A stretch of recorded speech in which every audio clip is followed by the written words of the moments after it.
Okay. As I mentioned previously, when this becomes recorded, this becomes a pure telepathic communication between us as individual beings. It is not psychic. It does not involve the positive and negative, unreliable energies of the psychic worlds. The psychic energy in the omnipresent you that's behind it works through the etheric, mental, causal, astral, and physical worlds. We do not play with those energies on these journeys. They pretty much are misdirecting and a waste of time. We go into the pure hue that comes from Source itself, that is located out in space outside of Earth's atmosphere, in that big black void that people see in Space Hubble telescope images or in big telescopes, radio telescopes, where they can show us billions of galaxies. And these little galaxies create electromagnetic fields turning on an axis that allows them to float in this so-called void energy. Human eyes on Earth cannot see this golden white light because it isn't black as it appears to human eyes on Earth. We have to get out of our body in our pure form, which is spherically shaped energy. It's spherical. Planets and moons and suns and stars are round because they are made in the image of their creators, or in the image of the Creator, if that feels better to you. But that means that what we are that run bodies has never been a physical body. And what we really are doesn't look like a physical body. So what we are is pure energy made in the image of the Source was never a physical looking human form. Those are genetic bodies. They're developed over millions and billions of years to develop higher nervous systems. So the Atma, the true you, what people on Earth call soul, can run these bodies. We were meant to come into the lower worlds like Earth, fully conscious, fully aware as Atmas, running bodies knowing we aren't them, being able to move in and out of them easily and effortlessly. This is how we once were long ago. This is not something you need to acquire in the future, like sitting with the guru for 100 years and learning how to go through these levels of initiation till you get revealed the truth, or wait till you die and then God will reveal it to you. This is not the way things really are. We're meant to recover what we are while we're running bodies, not after they pass. So this work has everything to do with assisting you through these guided journeys by being in direct contact with the primal first sound behind creation, the first word, the original omnipresent sound that comes from Source. The energy out in space is a white golden light everywhere. We see this as Atmas as soon as we get up there. Don't endeavor, or I would recommend don't endeavor to try to see the things on this journey and try to do it in the way that you see with physical eyes on Earth. That won't work. Think of it this way.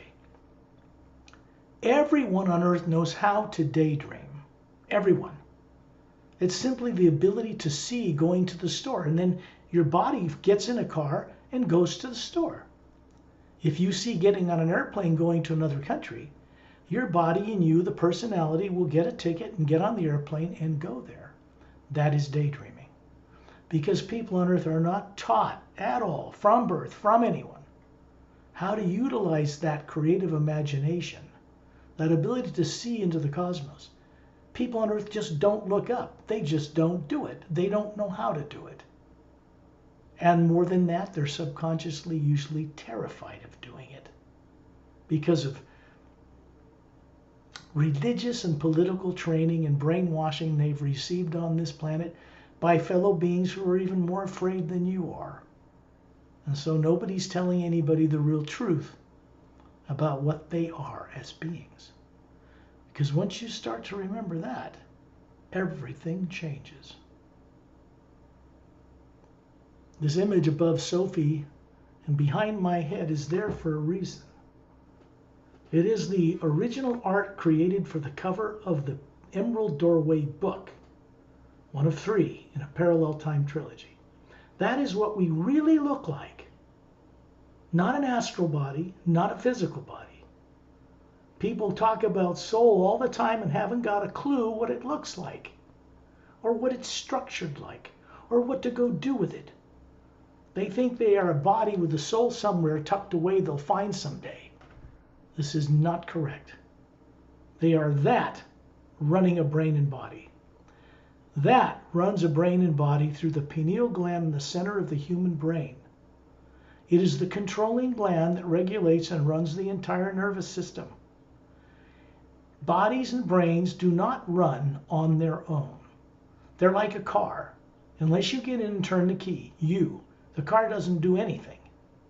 Hearts, blood pumping, brains working only work because the Atma brings to it a certain energy that runs it. Or the body just drops dead. It's as simple as that. We are the energy source for running bodies, but have long been made to forget what we are and what our purpose for existing is really all about. We are, in fact, every one of us, meant to be trustworthy, conscious co-creators with the source behind all life. The true source. That source, when you go into it and experience for yourself, has never requested or required that we worship it. That is done by tyrants and kings and corrupt priest caste on earth to control people. We are meant to go back to that source, experience it for ourselves, and respect it and all life. That's all. We're only required to respect all life. To do that, we have to know what that life is. And to do that, we have to get ourselves out beyond Earth's atmosphere and play in the universe again like we once did. All I can do is tell you the truth. And when you hear it, it'll ring a bell inside you. And you'll begin to understand that you once knew this, and you'll ask yourself, how could I have forgotten so much? Because it will appear like you always knew it. One of the phenomena of these journeys is that when you come back, this is arranged by myself, very advanced masterful beings that are not from Earth, to bring back awareness of this journey to the body and brain and personality you have on the planet that never learned any of it, none of it whatsoever growing up.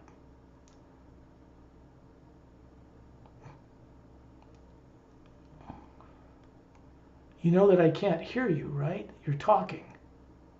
Pan, whatever, yeah. You need to go silent to go on the journey. It's very important.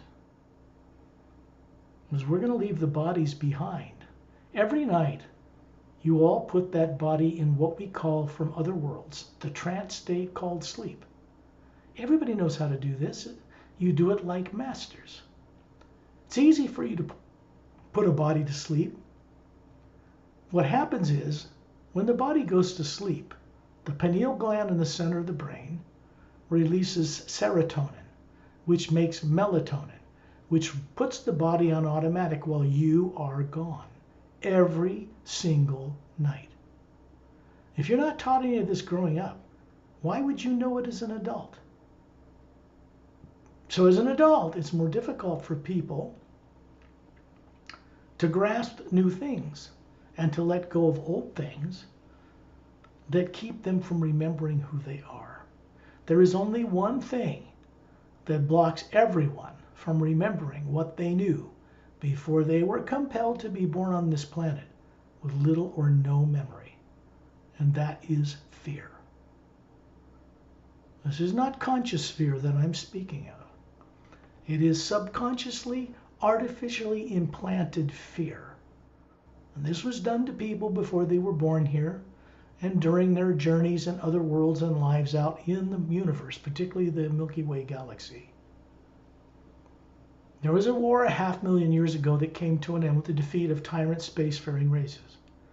They misused technology in a Cold War since then to capture people in secret, kill their bodies, and stuff them in bodies on Earth like political prisoners. This was going on for a very long time, and this is now being reversed. true disclosure of extraterrestrials and UFO technology is not just about telling people aliens exist. Most everybody on Earth knows that or suspects it. It's about disclosing to the people of the world not only that they exist, but introducing them to the people of the world. This will change everything. Official disclosure of what's been kept highly classified regarding extraterrestrials for more than 70 years has now begun in the United States for the first time this last year. It is the beginning of something important. And this is taking place not because leaders on Earth have the courage to disclose what they're afraid to tell the rest of the people. It's because they are being compelled from a vast host of extraterrestrial races to start to tell the truth by a certain deadline, or it will be done for them without their involvement. Now, this scares leaders. The beings I work with have no intention, nor have they ever had any intention of taking over Earth. Only tyrants do that. And there are no tyrant alien races mixed up in our solar system anymore. They were removed from this planet more than 25 years ago. And people in the extraterrestrial and UFO communities are operating 25 years behind the times right now. There's no Greys abducting anybody. There's no reptilians and secret bases underground. They're gone. They were not removed by our classified people. They didn't know how to get rid of them. They were removed by the Galactic Alliance for our benefit. The polar shifts of Earth that occurred every 100,000 years have been permanently stopped, or we'd all be dead already. We're past 100,000 years now. That was stopped to give us a chance. When we go on these journeys, you begin to become introduced to what are called the mechanics of creation. They are beings of wondrous enlightenment. They have never had a direct association with individual Atmas or beings like us. Master teachers do, but the mechanics of creation, the silent mentors, do not. If you want to know what they are and how they hold the universe together and guard the doorways between dimensions and keep planets spinning on their axes and galaxies turning on theirs, then you have to go meet them. We cannot do that in the lower worlds of time and space because they do not come here to meet with you. We have to go to a place called the Hue Expansion Ray Academy. And it is located above the void that is known to certain esoteric groups on Earth. Beyond it, above the realm of Satnam, the realm of the Atma, into the higher realities. There is no negative nature there whatsoever and never was. And we originate from there. So when we go back there, we start bringing this back with us. And it begins to change consciousness. It begins to raise your IQ and your intelligence, far beyond what you could learn in any university on Earth. It begins to bring back to us the many lives and brilliance and intelligence we had running other bodies, even human, that lived for thousands of years, long before this lifetime on Earth. I share this with you as a telepathic communication. And I'm not alone in this. There are co-creative, masterful beings that work with me by their choice, and I with them, in order to begin this process of disclosure for people on Earth. It isn't just about telling people aliens exist. It's about preparing people to be able to handle and accept a massive landing of craft from other worlds on this planet. Because that's coming. The way people are right now, with all the fear that's running them subconsciously, they'd be rioting in the streets, governments would collapse, people would be hoarding toilet paper and paper towels, and it would be a nightmare because of fear. So that fear subconsciously first needs to be neutralized. And there has to be enough boots on the ground on this planet that are aware enough as what they are as Atmas to facilitate channeling in this energy, guiding in this energy to transform this world in an unexpected new way for the first time. We cannot save ourselves on this planet. There are 8 billion people living here who don't even remember anything worth any value about their lives in the universe, their purpose, what they really are. None of it. And this means people, governments, and leaders, religious leaders, are making decisions based on fear every day. Fear is negative. There's an old ancient law of the physical universe that says every action creates an equal and opposite reaction in space-time. This means what we put out, and if it's fear, it can only come back negative. You can't get a positive from a negative. So I don't blame the leaders of the world, religious or political, for what they're doing because they can't help it. What was done to them was not done to them with their permission, any more than it was done to you with yours. This has to be reversed first. These journeys begin that process. They're most rare. This kind of thing has never been done for people on Earth before, ever. In 65 million years of life on this planet, since the dinosaurs were made extinct, what is taking place now has never occurred in this way on any world. This is new. In this work, we call the omnipresent first sound behind creation, that vast one power of living energy that supports the entire multidimensional creation, the hue. It comes from the first half of the word human, hidden in plain sight. People sit there and look at the word and don't know what to do with it.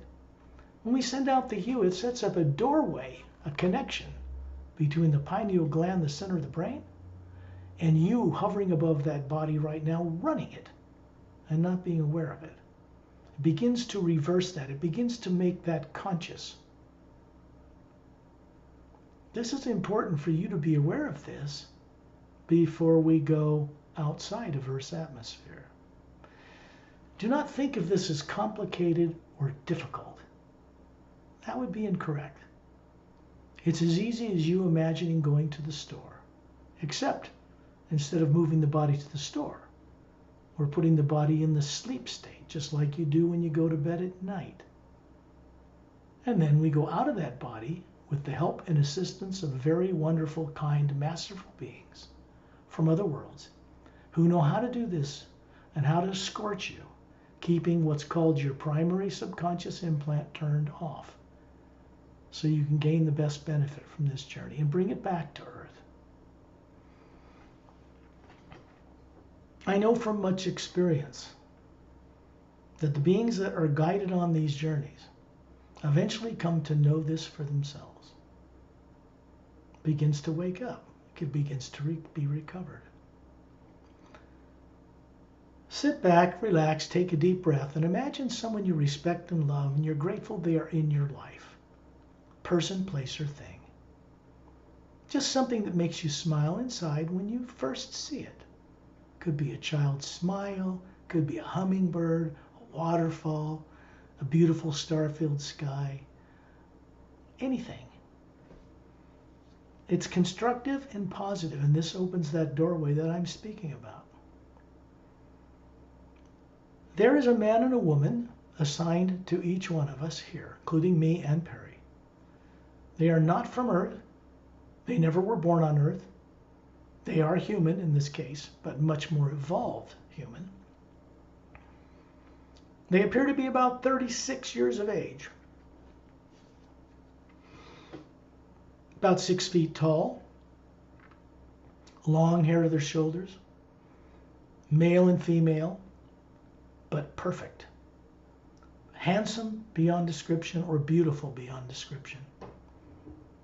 And they're showing what their bodies look like aboard certain ships, spacecraft, which are hovering out in space, outside of Earth's atmosphere, that patrol our solar system to keep us from destroying ourselves. In part, that's why they are there now. There are certain classified people on Earth who know this very well. So they're going to have to change. People are going to have to change, whether they like it or not, in order to be able to appreciate and embrace the greater God that exists beyond this earth, out in the greater heavens. Because most of what people call God is not on this planet. It's out there in trillions of worlds on multiple dimensional levels. As the Atma, the real you, we are capable of knowing and understanding this. As a brain and body and personality of one lifetime on earth, it cannot comprehend such things. The personality and brain and body you have in life on earth needs to gradually be brought up in ability to accept and understand such things. If this was a normal planet, which it is not yet, you would have known this when you were children. And doing this now would be as easy as breathing. Do not think of extraterrestrials as alien. I will tell you why. Because you did not originate on this planet either. You are extraterrestrial in nature. In fact, you're so extraterrestrial in nature you didn't even originally evolve in the physical universe. You need to know this, or you're not going to remember it. The omnipresent power, what people pray to, that golden white light out in space, right out there. We are meant to imagine where we want to go or visualize it. And that one power manifests all things we imagine or visualize. We are not the power that manifests where we go. We are the drops of a mighty ocean of a pure golden white light in spherical form that comes from the source itself like a drop out of a mighty ocean of the same energy. This is true. This is something you all knew once, an ancient long time ago. And through countless lives on many levels, this was all forgotten long ago. But it is reversible. And as it begins to be reversed, the omnipresent source energy itself we plug into begins to be your master teacher. It begins to take over the affairs of your life, and it begins to help you understand and remember what and who you are that you once knew while you're still alive on earth. This changes everything. We need about 150 million people on this planet out of 8 billion walking around somewhat aware in this way to transform an entire world. It's a very small percentage of the whole population.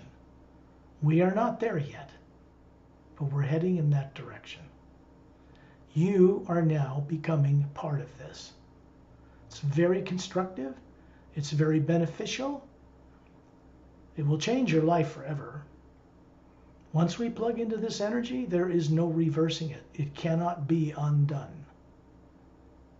This is for your benefit. What you call master beings or masterful teachers will contribute certain gifts of helping you be uplifted or get over certain hurdles.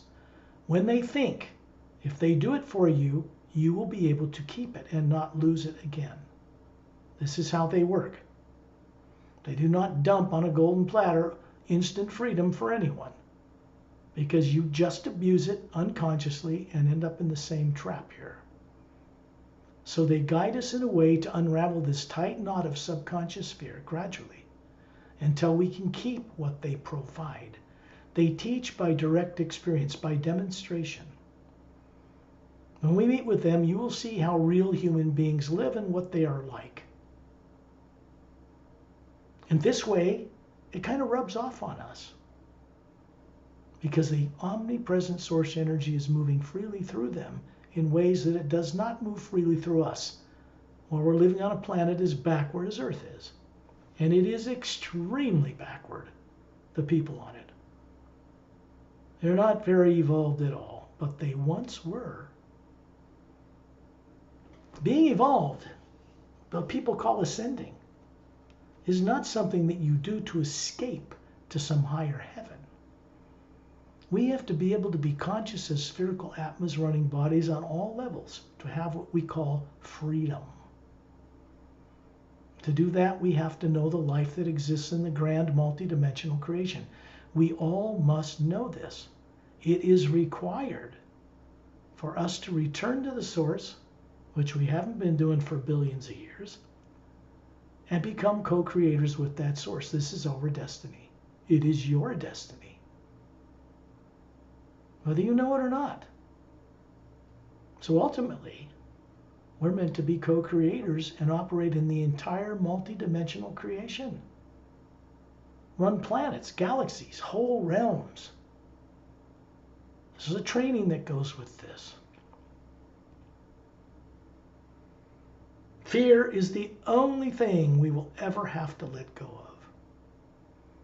Subconscious implants are artificial, secondary implants are artificial programs that influence your nervous system to make incorrect decisions every day, especially when it comes to your becoming free and waking up. It's easier to believe in someone to save you, or in some you'll find out after you die, because then people don't have to work or put any effort into anything. This does not work. We are meant to co-create our own freedom with the one source power behind all creation. Imagine someone you respect and love, you're grateful they're in your life, a person, place, or thing, but something that makes you smile. The man and woman that I was talking about, standing behind each one of you, are part of what is called the Galactic Interdimensional Alliance of Free Worlds. It is headquartered in the physical Milky Way galaxy on a planet called Zetranami 1, located near but not in the galactic core. On these journeys, we will go there this very night, or morning if that's what it is for you. And then we're going to go up beyond the lower worlds, into the void, beyond the void, and up to where it really matters. To gain conscious freedom as a being, once again, we have to journey above the void. The void is a barrier of pure hue energy between the lower worlds of time and space and the upper realities where pure positive energy exists. It's what we're made of. And we have every right to go there. To go there, though, we have to be aware of it. What I share with you helps you see visually what places look like there. Why? So when you do your own contemplation later and go into the hue, you can remember this journey and then tell the omnipresent power where you want to go. Because the only way it will work with you is if you visualize in it first where you want to go, and then it will take you there. It will not move a finger to help you otherwise. So we need to be awake and aware of things we've forgotten, how the astral plane looks, how the mental plane looks. What's the void like really? What's the first realm above the void like? What do things look like there? How do we remember that? That's what this journey is about. For new people, I think it's important that I read at least the description of two couples, not from Earth, so that you have a visual understanding of what these extraterrestrial humans look like visually. I think this is important. So I'll read it for you. Just try to visualize it with your eyes closed. Try to see them. And if you don't close your eyes, you're going to be looking at this world and you're not going to see anything. Physical eyes cannot see them.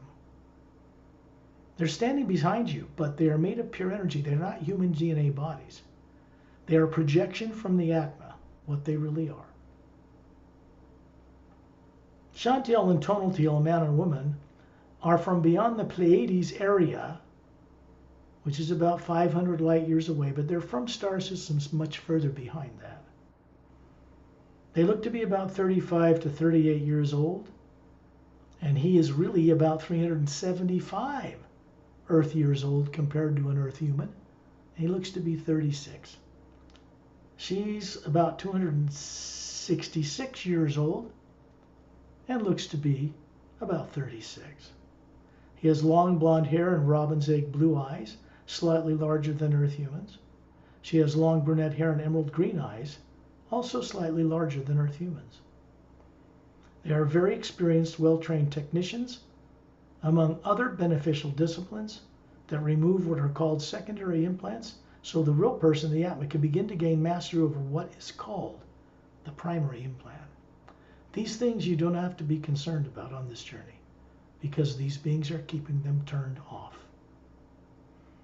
It is not you, the body, that goes on the journey. It's you, the Atma.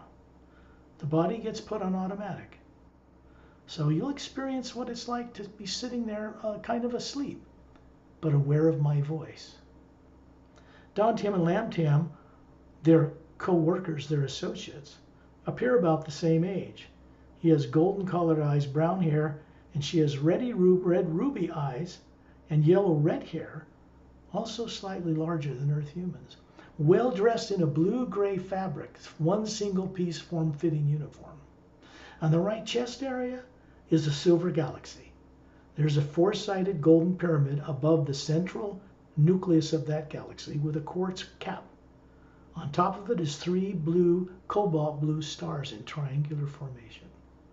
It's a symbol of the Galactic Alliance.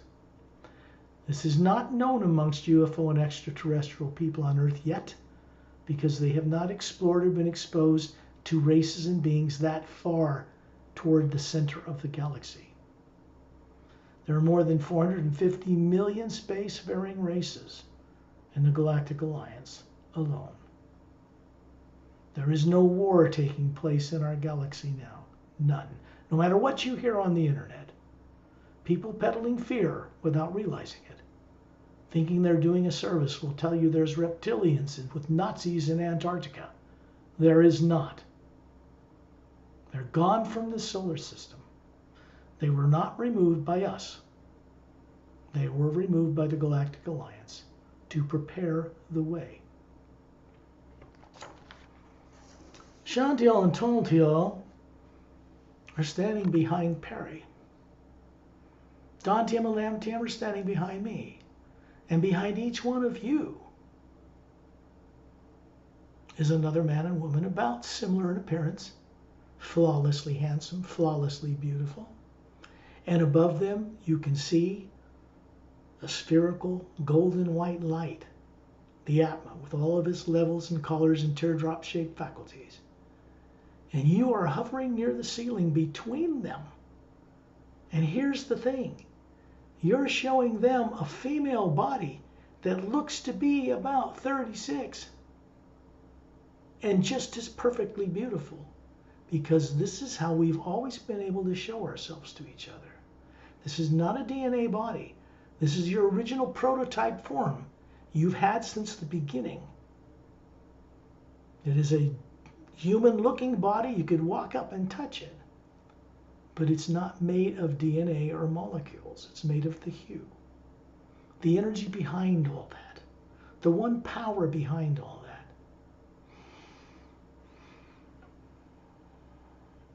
You can look down and see your body sitting there. This is daydreaming, folks. You imagine going to the store and you get up and go to the car and go to the store, no big deal. Well, now you're imagining looking down at your body from the ceiling. That's all. You can see a huge, it's called electromagnetic field. It comes out the south pole of the Atma and in the north pole of the Atma that's hovering near the ceiling. You all have them. There's one around your physical body. Comes out the bottom of your spine, goes in the top of the head. It is out in those fields of energy that are much bigger than psychics on Earth call an aura, where implants are. They're not in the body. They're not in the brain. They're not under the skin. They are not in the Atma itself. What we really are as beings cannot be implanted, cannot be destroyed, cannot be affected by negative things and missiles and the misuse of technology. But the energy field that surrounds us looks just like what the one does that surrounds the planet Earth. You get on Google and Google it, you'll see what the electromagnetic field around the Earth looks like. An identical one surrounds you. The Earth floats in this field of moving energy in order to be able to hang there in space in this other white golden omnipresent power. Galaxies, billions of stars and planets orbiting a center create an electromagnetic field around that galaxy, coming out the south axis and into the north axis of that galaxy, just like it does around a planet and around you. This is how they float in this other energy. There is no limit to the speed of light, as people on Earth are ignorantly taught. That was measured by physical eyes on Earth with the limits of physical eyes. There is no limit to the speed of light.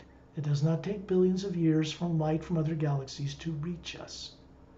That's just what physical eyes can detect. There is no limit. When people on Earth begin to discover this, they'll be able to work with that one power to work with anti-gravitic propulsion. The fact is, in order for you to have an anti-gravitic ship, you have to know how to work with the one living power, divine spirit, the one energy behind all creation, or that does not work. Rocket ships with fuel and oxygen will never go very far, even in our solar system. Not now, not ever. Such technologies are forbidden, outlawed outside of this planet. They do not use radioactive man-made isotopes or nuclear bombs or any of that. They're outlawed. So there is no future for us on Earth in space the way we are.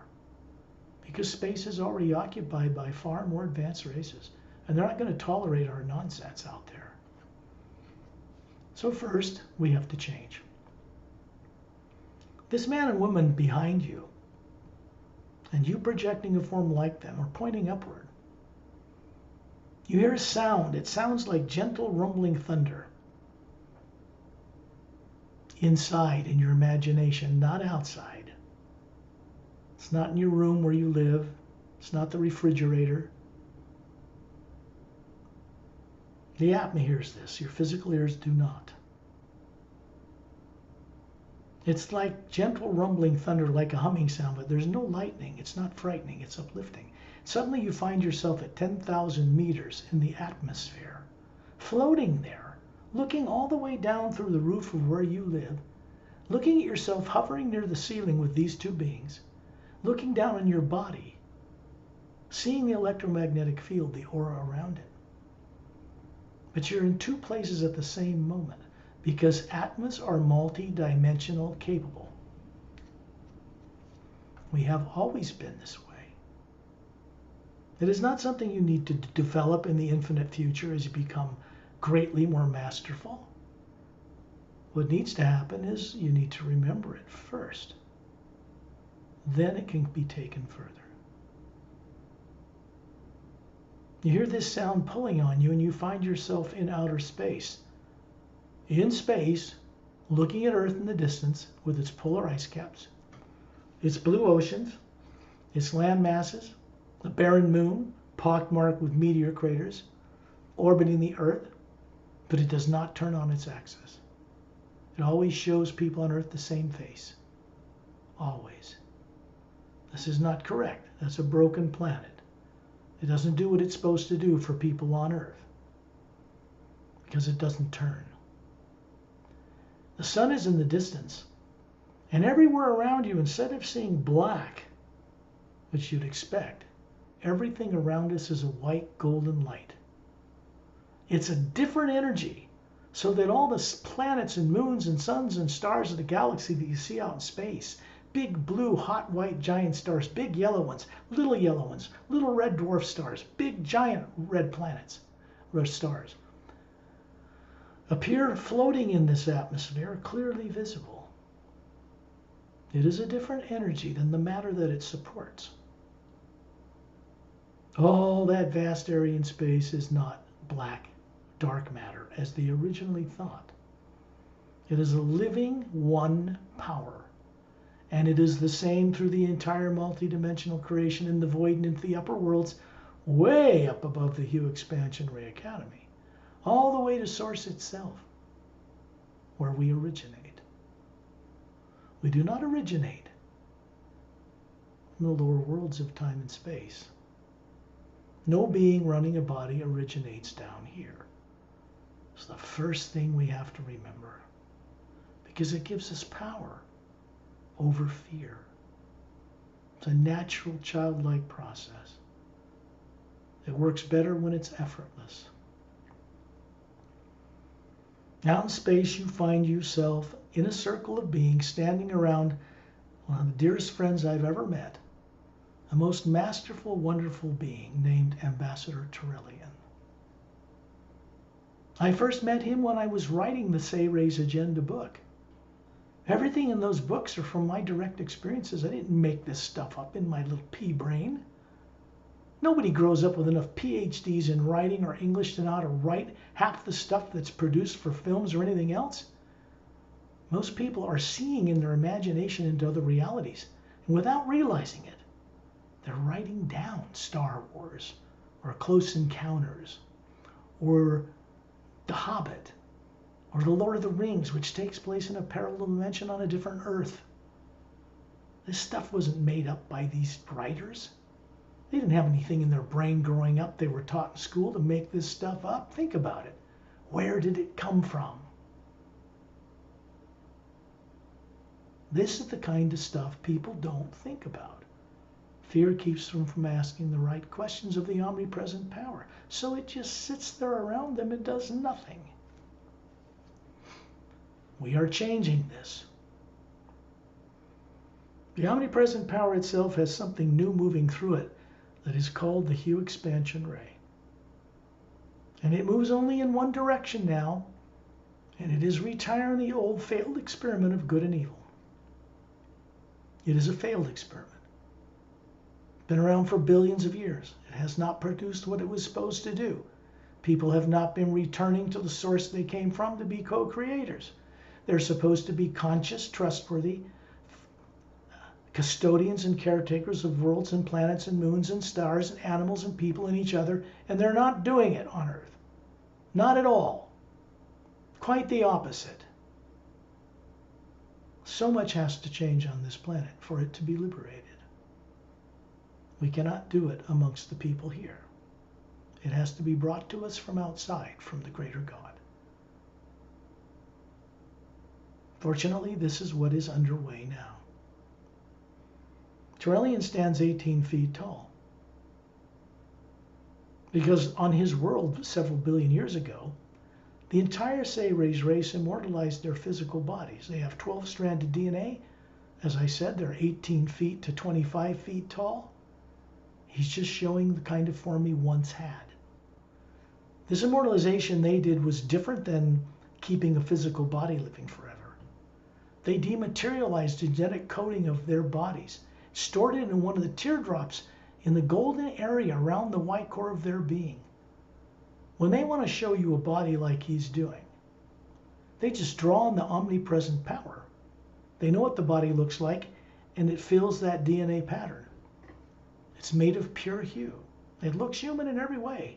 The gown, the pointed ears, the long blonde hair, slightly wavy to his shoulders, the big crystal clear blue eyes, looks like a Greek god.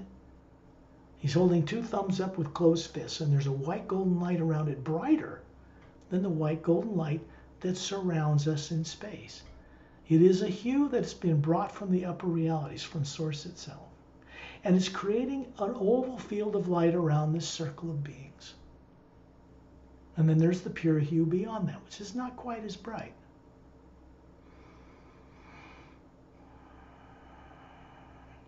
There are 5 ships orbiting in a circle around the outside of us. And they stop.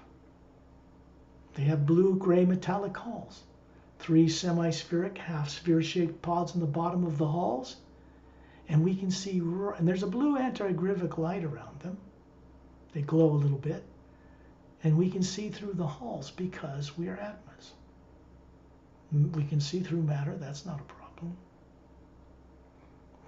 You can see 4 couples in these ships.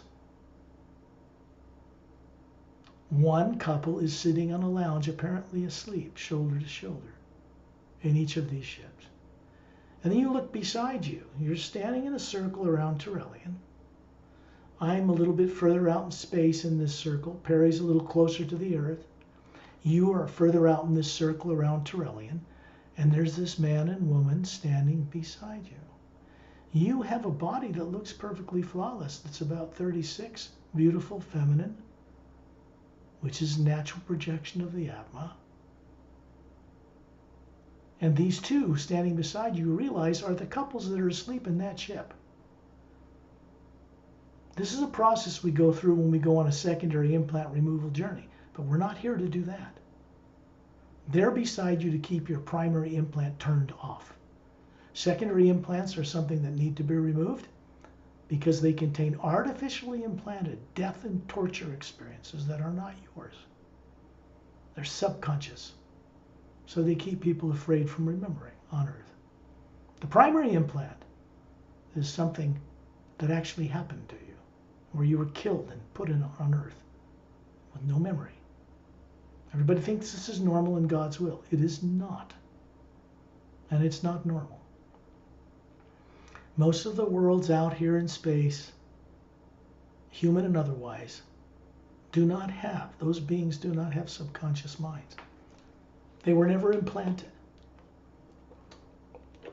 The human DNA bodies they have what's called a telomere, like Earth humans, on each end of the DNA. The telomeres in Earth people shrink when cells divide. That's aging.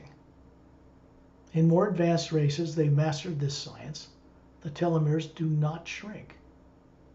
They don't age like people on Earth at all.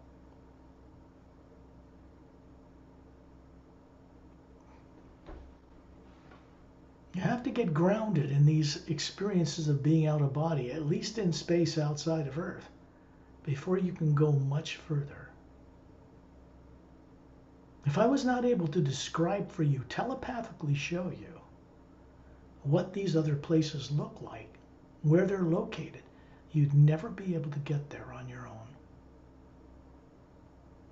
I had to go through quite a process in this lifetime, just in this lifetime, to be prepared to guide these journeys. The books had to be written, and then out of that came these guided journeys.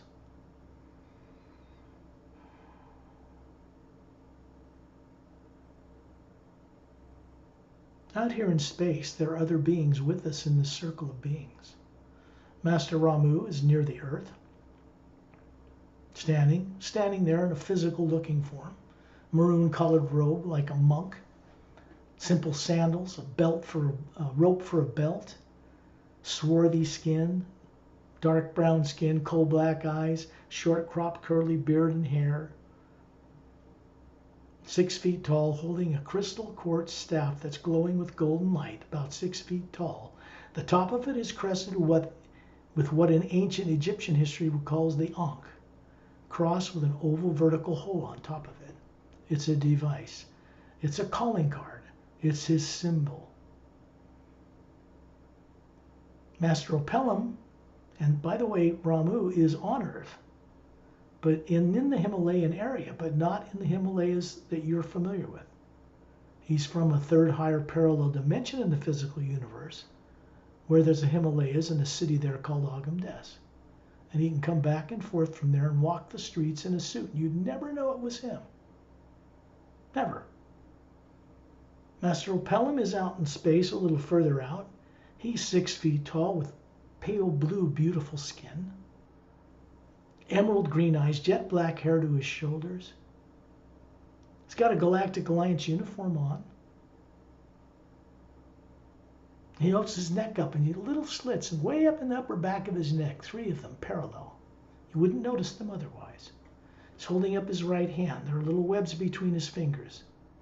What he's showing you is that on his planet of Oceania, which is located on the other side of the Milky Way galaxy, in the third higher parallel dimension that advanced extraterrestrial craft can travel between, is a mostly water-covered world 4 times bigger than Earth. Has a few islands near the equator and domed cities on it, and transport tubes that lead down to domed cities at the bottom of the Oceanian Ocean. Et and Din are hovering above Ambassador Turellian. There's a sphere above the Turellian's body, that's the Atma, him, and above him is Et and Din. They're Drens. They've got long glowing tails about 3 feet long from the tip of their nose cute nose to the tip of their tail. They're standing on their hind legs.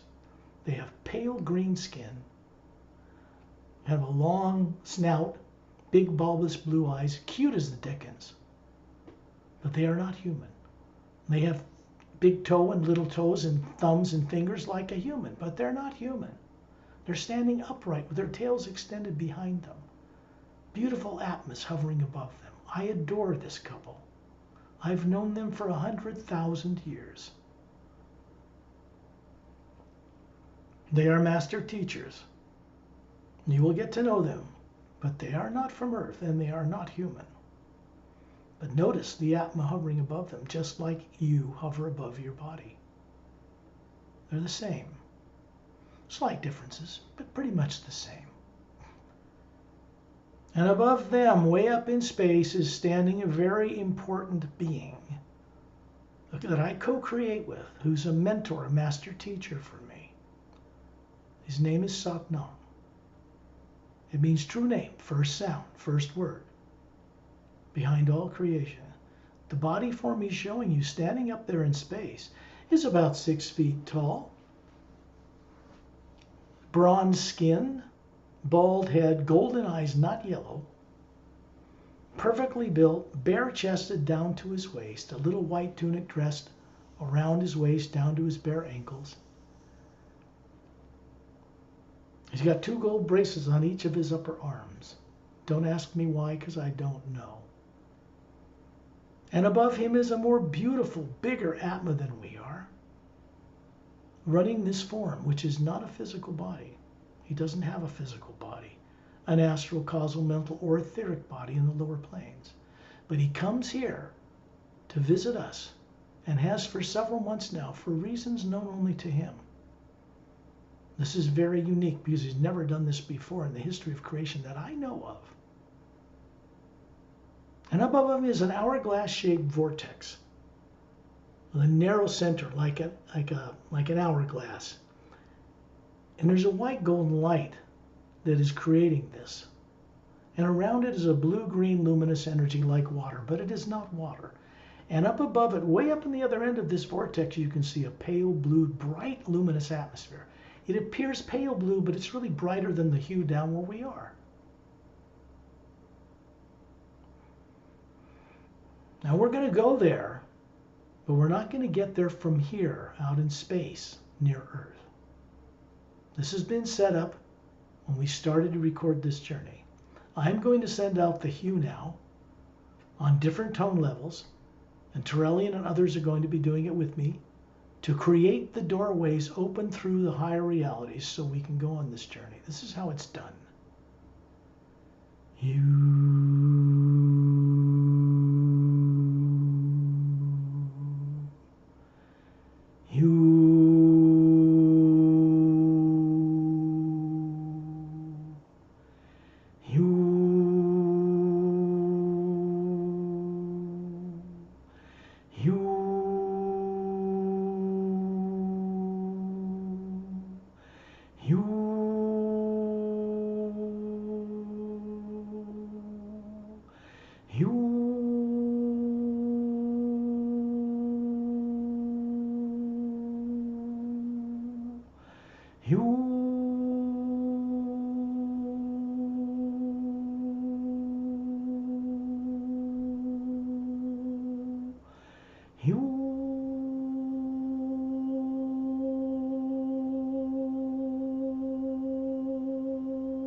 We are still in a circle of beings around Ambassador Torellian of the City Rays.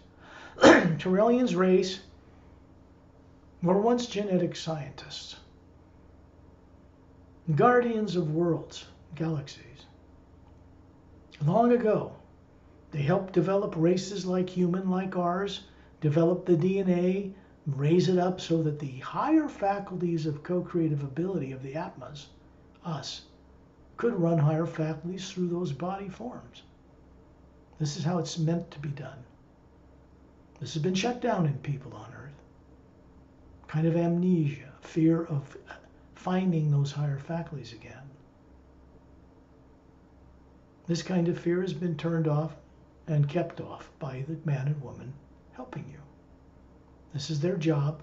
It's effortless. No problem for them at all.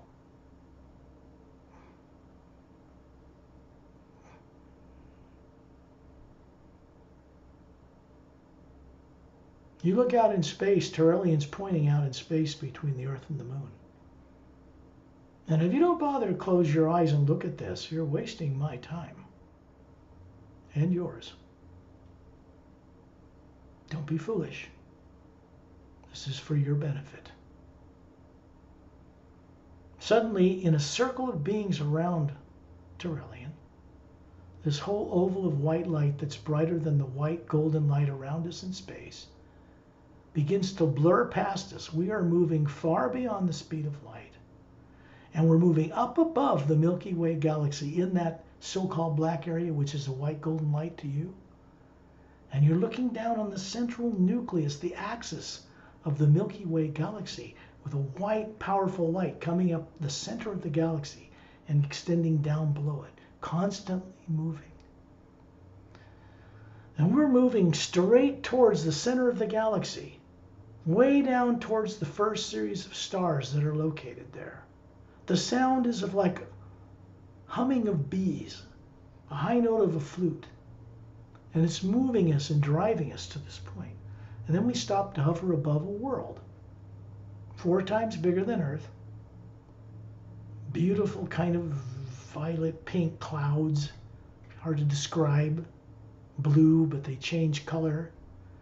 The H2O in the atmosphere of normal worlds is charged with the hue. H2O can store it.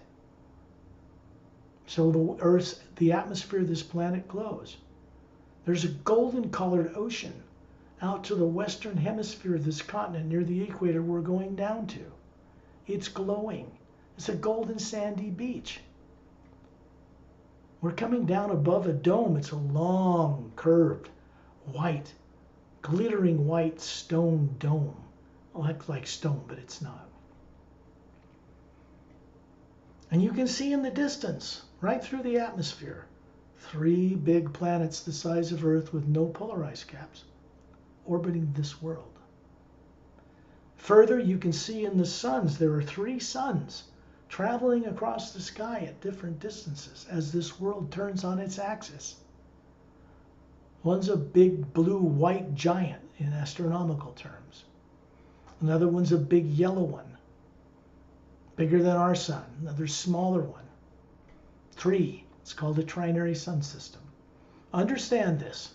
Scientists on Earth, the most advanced ones, know today that most of the suns in our galaxy are binary or trinary, meaning 2 suns, big one and a smaller one orbiting it, planets that orbit that. Or trinary, 3 suns. Earth has 1. There aren't many solar systems with 1 sun. The nearest sun to a star to us is a binary system. This has a different effect on human physiology. Has a different effect on the telomere, on the DNA. It has a completely different effect on the evolution of human form. Many of the humans out there in space that travel to this world are 4-stranded DNA, not 2. And if I don't tell you this now, you're not going to recover it on your own.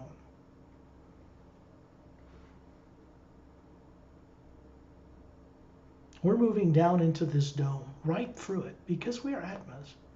Tyrellian is suddenly now standing 18 feet tall on a circular, foot-thick blue disc like a center stage. And around that are 15 tiers of white marble-like stone concentric circles with white leather-like chairs, all the way up 15 tiers. And there are 5,000 Galactic Alliance Council members standing to greet us. They know we're here. Of course they do. Their bodies look in age from 20 to 40, maybe 45 at the oldest, which make them thousands of years old. They have a golden sash from the right shoulder to the left hip, white gowns on. different type of human and humanoid races. Bipedal, some of them not human at all. And Turellian is standing in the middle of a white golden beam of light that is coming down from where we're going after this. Outside through the dome, you know there are tall pyramid-shaped buildings, round spherical glass buildings with blue glass on tripod legs, and beautiful gardens, botanical paradise all around it, running little streams and brooks for the aesthetic pleasure of the people who live here. This is Zetronomy 1. And if you don't want to know more, keeping your eyes open will guarantee that. I'm trying to warn you. If you want to know, you got to keep your eyes closed. Because when you open your eyes to the outer world, that's what you're tuned into. When you close the eyes, it shuts off any physical input to your body and your brain. And the inner vision opens up then, the real vision, the real you. It is the only way you can see stuff in other worlds. You have to go there personally. There aren't enough spaceships in the galaxy to grant each person on a spaceship ride. Come on, get real. And most people don't deserve one anyway. Getting on a spaceship and being dropped off on Earth will not change you one bit. The beings on those craft have more important things to do than run around giving people spaceship rides they know will not benefit them. So that has to come about when you're ready, when it'll make a difference, when it will change you. We cannot bring fear on these journeys. Charlie is standing in this beam of energy and he's opening up a big book. Just appears in his hands. It's quite large because he's 18 feet tall. Has a blue cover. It has gray metallic pages that are like metal, and he flips them. And on them are these golden white glowing hieroglyphic letters moving and dancing along the pages. You can see this white golden light coming down through him, going into this book, and being beamed to all 5,000 members. Well, guess what? We in a circle of beings around Turellian, between them and Turellian, are receiving the same energy. It's passing through the Atma we are, and through the human perfect looking form that you show to each other. Then he closes the book and it says the Say-Ray's Agenda on the cover. The Say-Ray's Agenda book I wrote and published is not my agenda. I am co-creatively involved in it, in the higher realities and in the physical galaxy. It's more of the Say-Ray's agenda. In the book, you find that when Turellian appears before this council for the first time in over 1 billion years, he opens that book and everyone in this dome is changed forever. It makes them more interested to look out for the younger races. They had lost that. Like Earth. Otherwise, we'd all be dead on this planet right now from nuclear war. They stopped that many times since World War II. Or we wouldn't be having this conversation, not here. You begin to understand this, you begin to have disclosure wake up within yourself. Then we find ourselves greeted by these 5,000 members with their right hand up. Do yourself a favor. Put your right hand up to them, the one in the inner. Just greet them. Be respectful. Because they can help you. They're going to anyway one day. Then you find yourself up above the planet. You find yourself up above the Milky Way galaxy. Turellian's still the central focus for all of us in a circle around him. And then we find ourselves back in outer space by planet Earth. And we're looking up to see Satnam and that beautiful golden whirling vortex above him. And Turellian starts to move all of us upward, following Satnam as he recedes up into this opening. We start to move up inside this vortex of golden white light spinning clockwise. The sound is indescribable. It sounds like millions of men and women's voices singing the hue on multiple dimensional levels until it blends into a round, whole, vibrant tone. As we move up the center of the narrowing part of this vortex, we can see levels upon levels upon levels of galaxies passing below us, because this vortex is constructed to bypass the lower planes of time and space. This is connected to the void, and it's connected to Satnam's realm above that, and it's connected all the way to the source itself, many dimensions above that. Satnam recedes into the distance, way up high. He starts to come out into a huge, brilliant, it's brilliant, but it's a pale blue kind of brilliance. And the vortex vanishes below us. We're in a circle around Torellian, and Satnam is receding further upward until he vanishes. Now we are floating in a blue, kind of a light blue, luminous void of light. Some beings that have come here think this is the realm of the Supreme Being. And they say there's nothing further, so they don't go further. This is not correct at all. This is pure hue, pure spirit, pure living energy, but it is not the source. It is a barrier between the lower worlds of time and space and the upper realities. We all came from the upper realities, billions upon billions of years ago. It is our destiny to return, and it is our destiny to be co-creators with that source. This cannot be avoided. It is inevitable.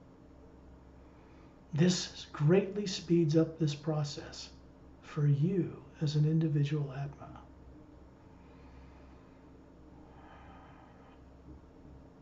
And then we start moving up at tremendous speed, and we see Satnam again appear. And then we come approaching what appears to be this gigantic, luminous, white, diamond-like beach that extends as far as you can see in both directions till it starts to curve inward, implying that this surrounds a huge floating landmass hovering above this blue void.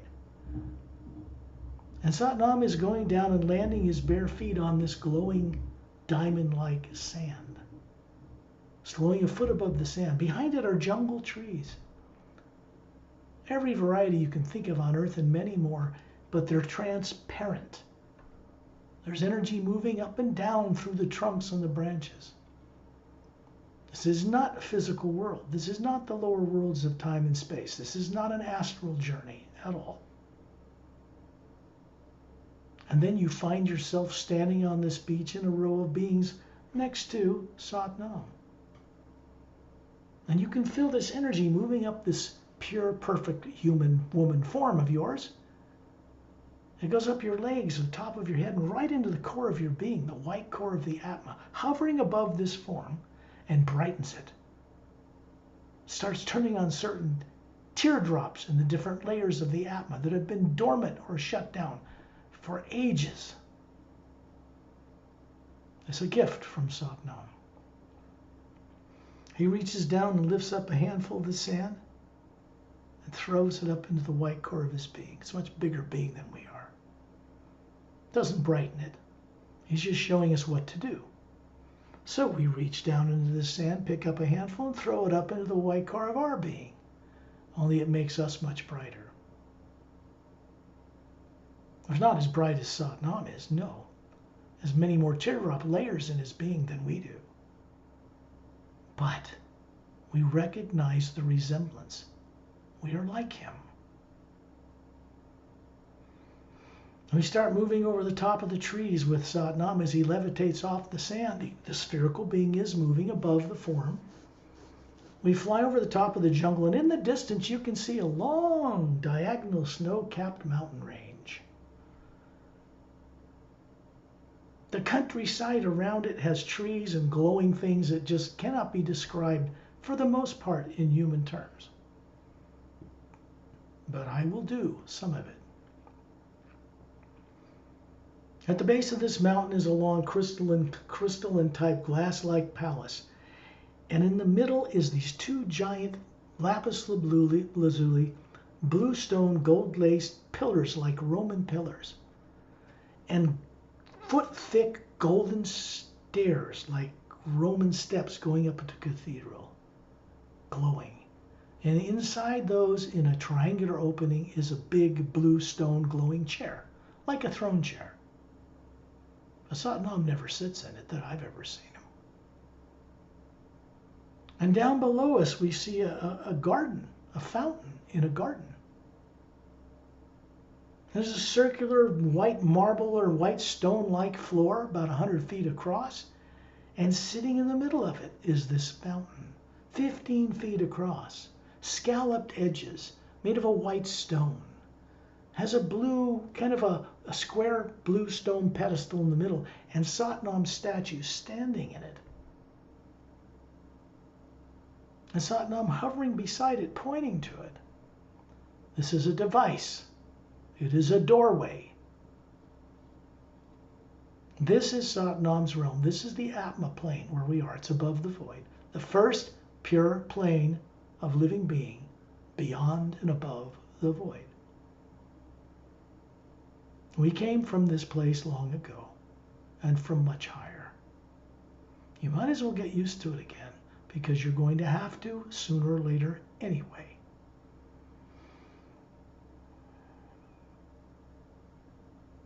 There is a shaft of white golden light coming down the top of the head of Satnam's statue. His hands, palms out, are at his sides facing forward, and this energy is moving through the palms of his hands, pouring into this bowl with a white golden light that's pouring in an even glistening sheet, rainbow-colored glistening sheet, pours down over the edges of the scalloped form of this fountain and drops down into the ground to vanish between a flat white marble sitting seat supported by 12 intricately carved white legs. That white shaft of light above this fountain leads to an area that was created specifically between the top of the fifth dimension, the first pure plane of being, and the sixth reality, and there are many more above it. And we find ourselves around Turelian darting up this shaft of light above this statue until we find ourselves coming out into a far more brilliantly lit cobalt blue atmosphere. And in the distance, floating in this blue atmosphere, the only thing in it is this massive circular floating landmass. It has an even brighter white diamond-like beach surrounding the circumference. There is a blue energy wave like water moving in a continuous crashing all around the circumference of this, and it never stops. There are no moons or suns or planets or stars here. They are not needed. We, as beings around Turelian, looking at this, are glowing. Everything here produces its own light. There is no sleep here, no fatigue, no tiredness, no bodies that need to be fed or go to the bathroom. This is what and who we really are and have always been. We are moving as a group of beings around Turelian. Why is he in the center? Because he remains focused on the journey for your benefit. Otherwise, you're going to get distracted back to Earth. It's too easy to get distracted, too easy to get mindlessly entertained. We all grow up with it, but it gets in our way. So we have to show a little discipline to go on the journey. We have it in us. We don't have to develop it later. We just need to let it out. And we're moving over the top of this landmass until we're hovering high above it, looking down on it. There are 6 snow-covered mountain ranges in a circle in the center of this landmass. They encircle a spherical land basin with a white island in the center surrounded by a blue-green luminous lake. Coming out of this white circular landmass is a blue glass, transparent blue glass-like administration tower. It's quite large. It comes up, smooth as glass. There's a oval administration area 2/3 of the way up. Then it goes to a minaret point. And we can see down in the bottom of this glass tower, sitting in the center of this white sand, or whatever it is a 4-foot-high blue stone gold lace pedestal, up above which is hovering a 4-foot in diameter, blue, clear, glass-like sphere with a cobalt blue star in the middle of it. There's a shaft of white golden light coming down in this tower, feeding that star and going down into the hollowed-out interior of the Hue Expansion Ray Academy. This is where we are. This place was brought into creation here for the first time in just a little over 10 Earth years ago. It didn't exist before that. It exists to train beings like us with masterful teachers and beings called silent mentors to begin to understand that a new type of being is being brought into creation nation. And this creation of a new being comes about naturally. It was a combination of silent mentors, the mechanics that control the whole universe, keep it in place, and planets moving on their axis, galaxies, doorways between dimensions, all that stuff. And master teachers like Ramu and Opelam and Etta and Din and Ambassador Trillian. And he's hovering in the middle.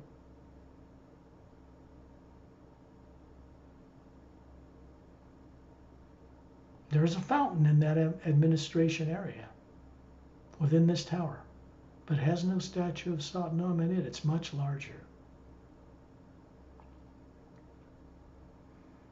And then we find ourselves hovering high above the entire landmass of the Hue Expansion Ray Academy.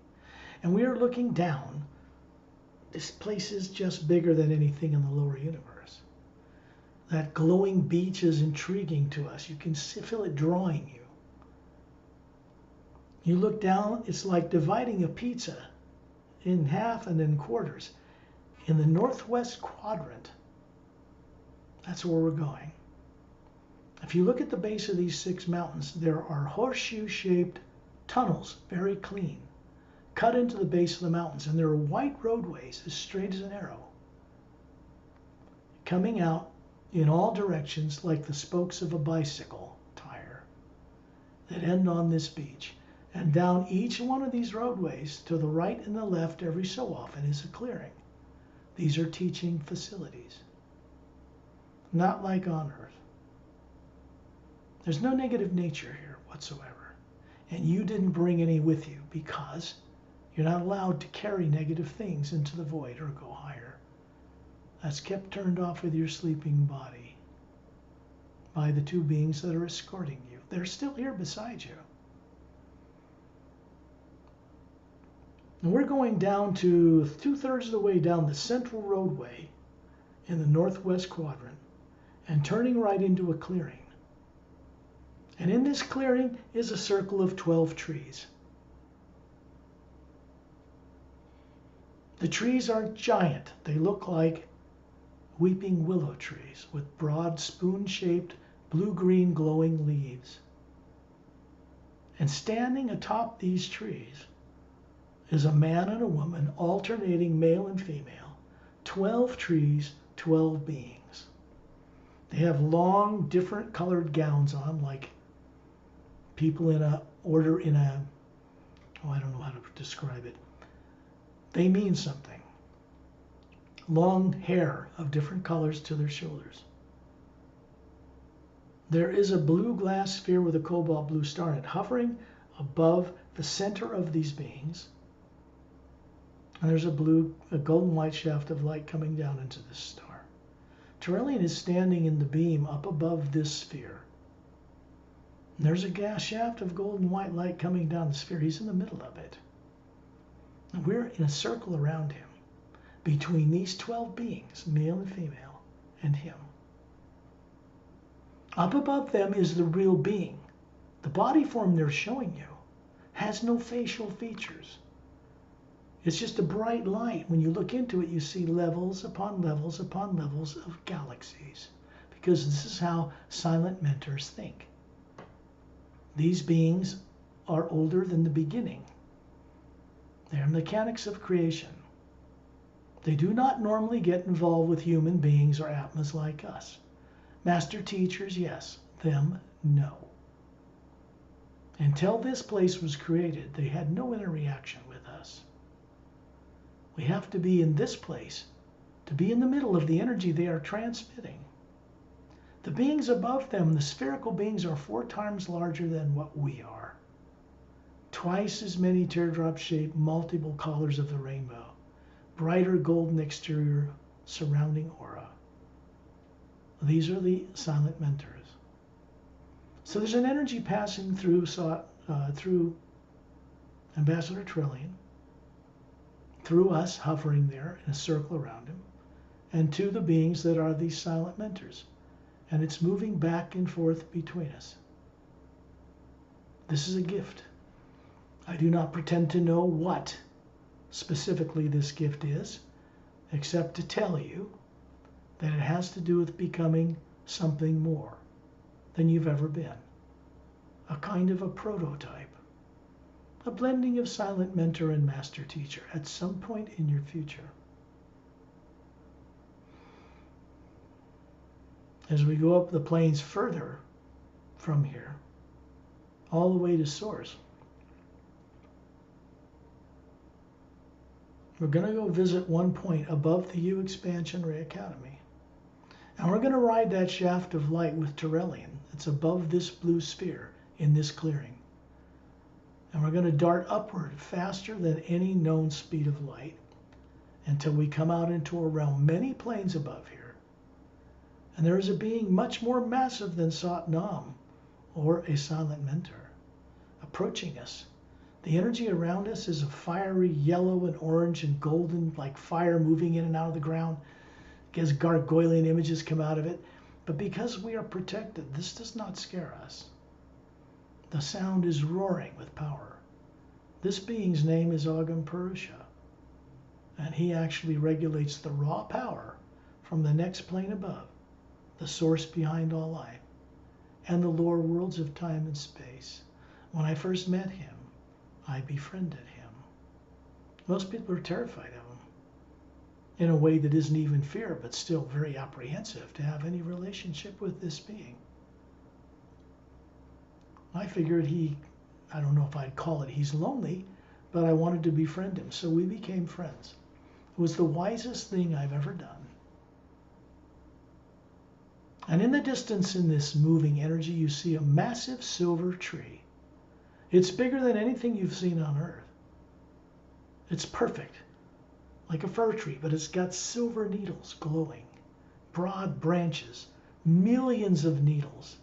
And as we approach it, because Agam Purusha is waving, is kind of encouraging us to go there, you can see that each needle shows a location of a planet or location somewhere in the lower dimensions. Even in Satnam's realm, even in the planes below here before you get to the Hue Expansion Ray Academy. And we are moving into the trunk of that tree with Trillian, right through the branches, into this moving, powerful energy roaring up and down the trunk of this tree. This is the tree of life. And then we move up it. And the next instant we find ourselves coming out into an arena of such majesty, a realm so big. The cobalt blue light here is so bright you can hardly stand it. The sound is of a melodic flute, total orchestras playing in ways you can't describe in human terms. And in the distance is this silver-like galaxy, silver golden galaxy, really. And all these beings that look like stars revolving around what looks like a white island in the center of a void in the center of this. These are individual beings. And we're moving through each one of them. This whole group of us is tiny compared to them. We're being drawn towards that island in the center. This is the realm of Prime Creator. This is the realm of Source. Some people call it the Ancient One. And floating above the center of this island, in the very center, is a being far more massive that looks like an Atma, but way bigger, far more teardrops, but we look just like it. We're tiny compared to it, like the size of one of its teardrops. But we're going to pay a visit for the first time in billions of years for some of you to the source behind all life. It is not a being on a throne. It is not a man or a woman. And as we move to this island, the body forms we have that look like pure human dissolve back into the core of our being. Only we as pure Atmas may enter here. And we move between the individual teardrops that make up this massive being until we're standing in the middle of a white core of energy and we hear its voice. It speaks to us with a deep, mellow, almost like a baritone male voice, but it's also feminine. It is not a being on a throne. It's not even an individual. It is Source. It is Prime Creator. It is a kind of a living energy center that is a nexus of all Atmas that exist in the entire multidimensional creation that manifests a presence here that we can relate with. We are in the middle of the Source, floating in it. The white core of our being is identical to this white core. It welcomes us home, and then we find ourselves hovering above the Hue Expansion Ray Academy again, all the way down many planes. And we're going down the western roadway from the western mountain that goes all the way to the beach. The first turn to the right is in a clearing. There's a gigantic four-sided golden pyramid with a quartz cap. We're approaching these circular blue glass-like doors in the face of one wall of this pyramid, walking on these blue rectangular stones. These doors open into the wall of this pyramid, and a little Chinese man comes out, about 5'5", Fu Manchu type beard, little hat with symbols on it, esoteric symbols, the same kind of a robe.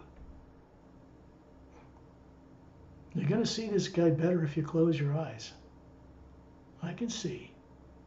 Otherwise, you're not going to see him, not correctly. Physical eyes must be closed.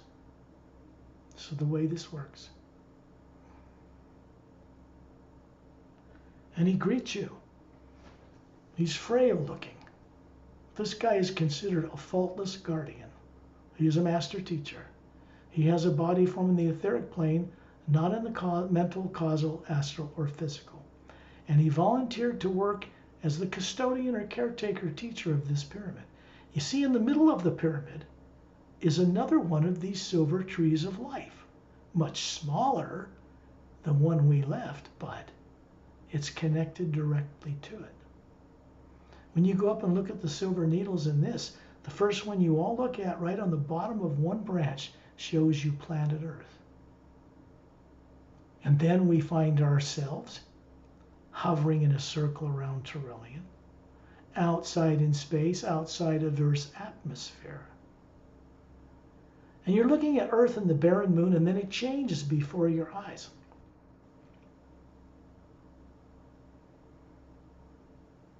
It becomes the same planet,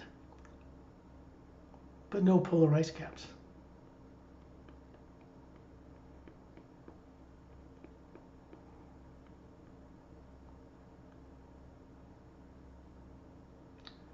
There's a big continent over the equator, centered from the left to the right hemisphere.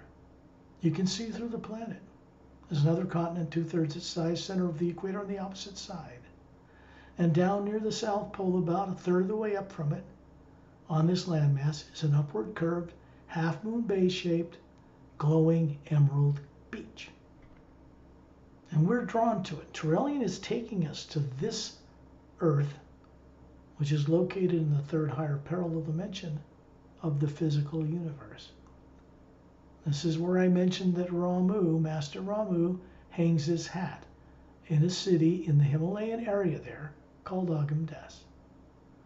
We find ourselves suddenly on this glowing emerald green beach, And there's Satnam again. Our bare feet are wiggling in this glowing foot above the sand.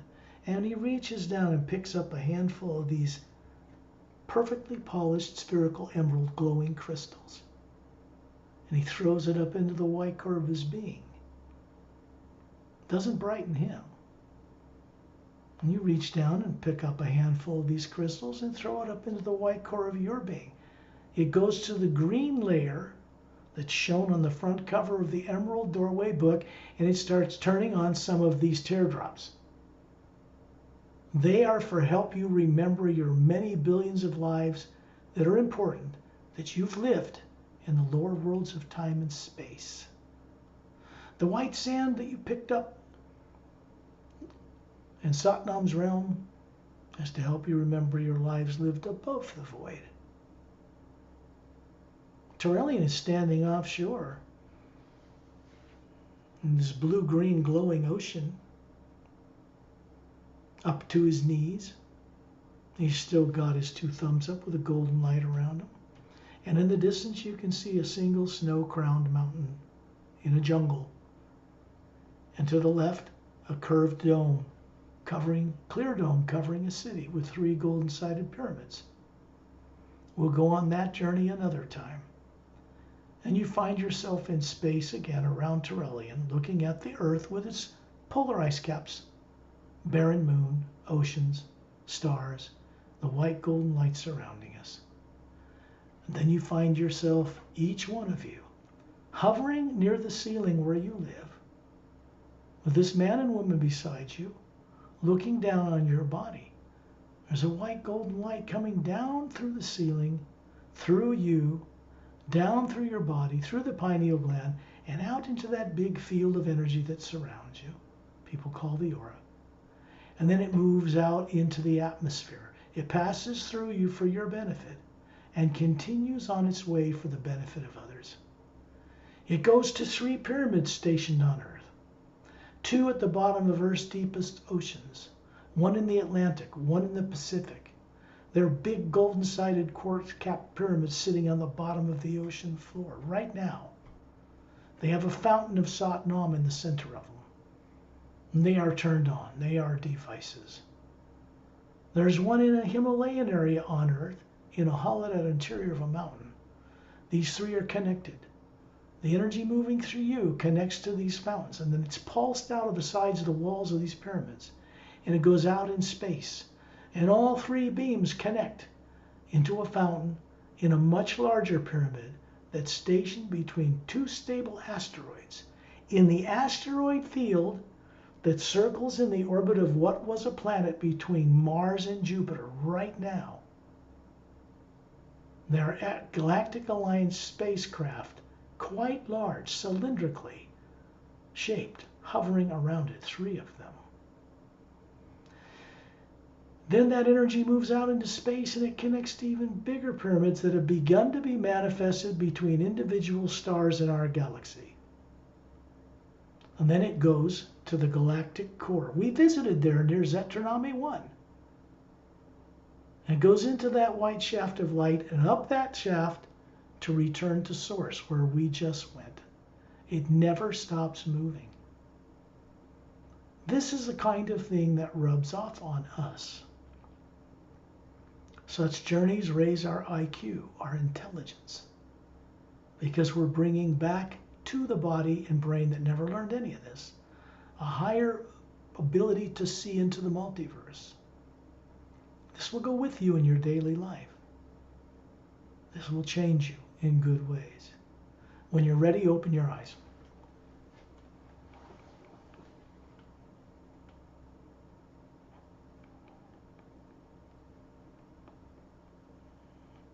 Was it really that long of a journey? Oh, about an hour and a half. Yeah. Good. Now, ladies and gentlemen, this could help Pari's cold too, whatever she's got, just to point that out. Now is the time to be spunky and ask questions. If you're confused about anything or you want some clarification, it will help you when you replay this recording back and go on the journey again. You only have to ask a question if you want it on this journey that will be put on the YouTube channel, mine and Pari's. But you don't have to ask any questions here. It's okay. Doesn't matter if you nod it off a few times. This is normal at first, doesn't matter. You're not doing anything wrong. It's perfectly normal. You've all been adduced to identifying with putting the body to sleep at night and going unconscious with it. That's the problem. That is not what you're supposed to be doing. You're supposed to put the body to sleep and leave it, which you do every night anyway. But you have not been taught how to bring back awareness of where you go. We die daily, every time we put our body to sleep. So part of these journeys remove the fear of death, because we can't die. Waking this up is crucial to enlightenment. Okay, I'll bring this. Oh, hold on. I'd Yes, like to add on this. Everybody who goes on the journey or to remove implant journeys, please stay still, because that we have to pay the respect to the beings that helping us, get yourself prepared. This is very important. Thank you, Pari. The couples you met will help you with the implant removals if you have not had it done. Some of you have, others not yet, perhaps. Secondary implants are 3. They only need to be removed once. They get out of the way the ability for you to recover mastery over a primary implant. In other words, mastery over anything negative, like fear. Should I go ahead and bring this to a close then?